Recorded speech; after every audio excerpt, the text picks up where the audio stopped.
बोले बड़ी अद्भुत बात। एक बार की बात है, नारद जी के मन में इच्छा हुई विवाह करने की। नारद जी की इच्छा हुई विवाह करने की। एक बार बढ़िया कन्या को देखा। एक बार उन्हें तपस्या कर रहे थे नारद जी, और तपस्या करते ध्यान में बैठे थे हरि के, कि इतने में इंद्र को भय हुआ कि कहीं ये बाबा इंद्रासन तो नहीं प्राप्त करना चाहते हैं। तो कामदेव सबको भेजा, कामदेव को भेजा कि जाकर तपस्या भंग करो बाबा की, नहीं तो ये इंद्र बनकर बैठ जाएंगे। कामदेव ने आकर बड़ा प्रयास किया, पर बाबा नारद की तपस्या को नष्ट न कर सका। नारद जी ने स्वयं से ध्यान का त्याग किया। भयभीत हो गए कामदेव, जाके चरण को पकड़ लिया, बोले जाओ जाओ, मैं तुम्हें कोई श्राप नहीं दूंगा। अच्छा ये बताओ, जैसे ही देखो, अब तो कामदेव का प्रभाव तो नारद जी के ऊपर हुआ नहीं, लेकिन नारद जी के मन में अहंकार आ गया। नारद जी के मन में क्या आया? अहंकार। भैया, जब अहंकार से ही क्रोध की उत्पत्ति होती है। तो नारद जी जो अब तक काम के विजेता बनकर, नारद जी ने हर जगह डिंडोरा पीटना चालू किया, मैंने काम को जीत लिया, मैंने काम को जीत लिया। गए ब्रह्मा जी को सुनाया, शंकर भगवान के पास जाकर कामचरित सब नारद भाखे। मार चरित शंकर ही सुनाए। शंकर जी को क्या सुनाया पता है? कामचरित मानस। क्या सुनाया?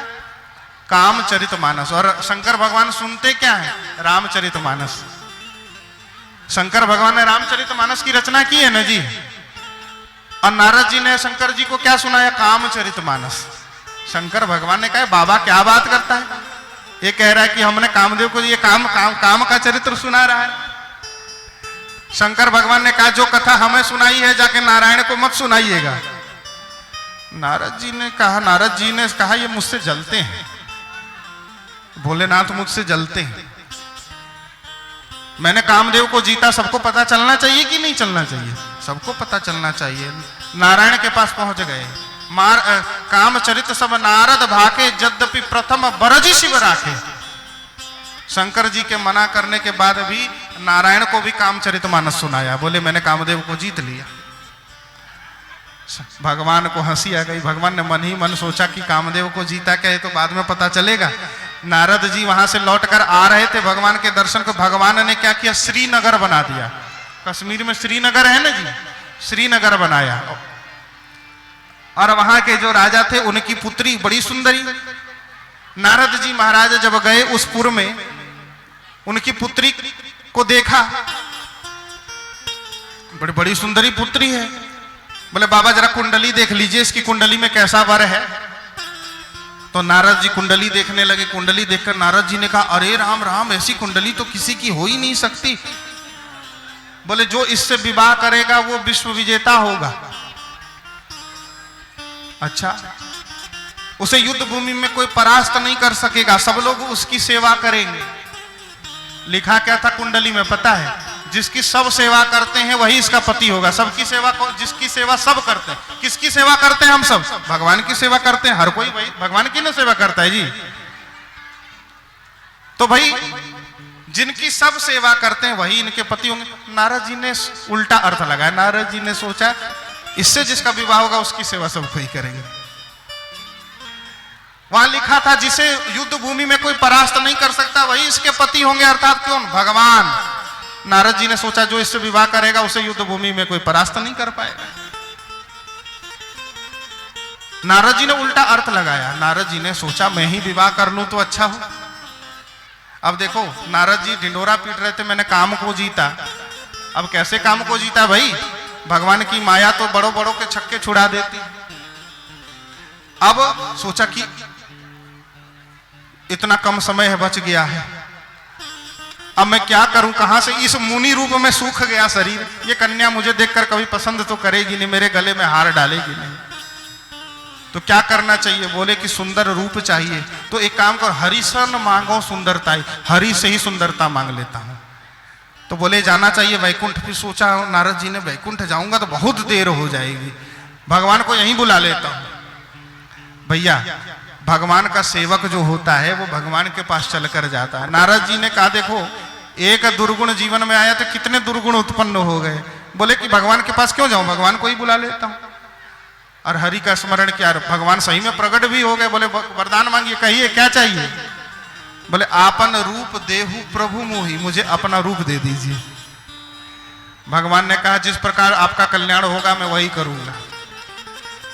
अब नारद जी ने क्या किया महाराज, बड़ी विडंबना। नारद जी ने ध्यान भी नहीं दी, जाकर कम से कम शीशे में अपना चेहरा तो देखते कि वास्तव में अपना रूप भगवान ने दिया कि नहीं दिया। देखा भी नहीं, सीधे जाकर बैठ गए कहां, राजसभा में, जहां पर स्वयंवर का आयोजन किया गया था। बाबा बैठ गए। अब देखो कन्या आई, हाथ में माला लेकर घूमने लगी। बाबा के सामने पड़े तो नजर फेर लिया। बाबा ने सोचा एक बार गलती से नजर न पड़ी होगी, दूसरी बार फिर आगे जाकर बैठ गए। जब देखा कि अरे नारद जी को, तो नारद जी का मुंह बंदर का क्रोध में भर गई। और उसी सभा में हरि बैठे थे, राजकुमार के वेश में, हरि के गले में जाकर माला डाल दी। नारद जी को बहुत, वहीं शंकर भगवान के दो दूत बैठे थे। बोले बाबा किस लिए आए हो, विवाह करने के लिए, पर अपना रूप तो देख लो जरा शीशे में। जाकर जल में जाकर देखा, ये तो बानर का रूप मुझे मिल गया। क्रोध में भर गए। हरि ने मेरी उपहास कराई, मेरी बेइज्जती करवा दी। हरि ने जहां मिलेंगे वहीं पकड़कर श्राप दूंगा। रास्ते में मिल गए हरि, एक तरफ वो कन्या, एक तरफ लक्ष्मी। भगवान ने पूछा कहां जा रहे हैं महाराज। बोले आप बड़े कपटी हैं, समुद्र से विष निकला, स्वयं न पीकर शंकर को पिला दिया। हाँ, देवताओं असुरों के साथ पक्षपात किया, देवताओं के साथ पक्षपात किया, देवताओं का पक्ष लेकर असुरों को विष पिला दिया, देवताओं को अमृत पिला दिया, स्वयं लक्ष्मी लेकर बैठ गए और मेरा जगत में उपहास कराने लगे। मैं श्राप देता हूं, जिस प्रकार मुझे दुखी किया है आपने, उसी प्रकार आप भी दुखी हो।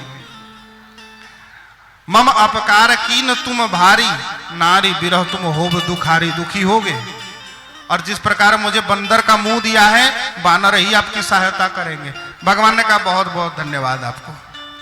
अरे जब भगवान ने अपनी माया को समेटा, नारद जी की बुद्धि खुल गई। अरे राम राम, मैंने भगवान को ही श्राप दे दिया।